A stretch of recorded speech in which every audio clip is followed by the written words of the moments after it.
Praise the Lord. दिनांक 3 जुलै हा दिवस अत्यंत महत्त्वाचा आहे आणि तो म्हणजे इंडियन ख्रिश्चन डे, भारतीय ख्रिस्ती दिवस काय आहे. प्रभू येशूचा महान शिष्य ज्याने आपल्या भारतामध्ये पाऊल टाकलं आणि भारतामध्येच त्याला मारण्यात आलेलं आहे आणि म्हणून त्याचा एक शहीद दिवस, स्मृती दिन हा साजरा करणं अत्यंत महत्त्वाची बाब आहे. परंतु शोकांतिका आहे की आम्ही भारतीय संस्कृतीप्रमाणे बऱ्याच जयंत्या साजऱ्या करतो.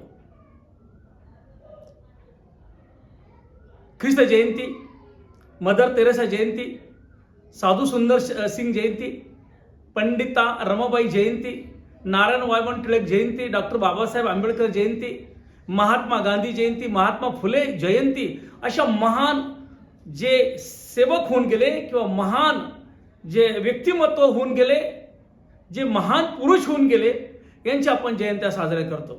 आणि ह्या जयंत्या साजरा करण्यात वावगं नाही, कारण ह्या सर्व महापुरुषांचं आपल्या भारतासाठी फार मोठं योगदान आहे.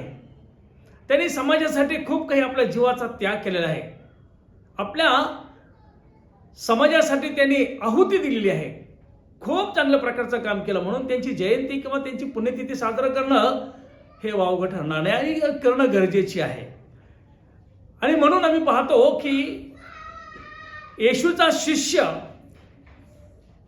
संत थॉमस यांची देखील जयंती आम्ही 3 जुलै या रोजी जयंती म्हणू किंवा हुतात्मा दिन म्हणू किंवा त्या ठिकाणी आम्ही पाहू एक स्मृती दिवस, शहीद दिन, अशा माध्यमातून ते साजरा करणं गरजेचं बाब आहे.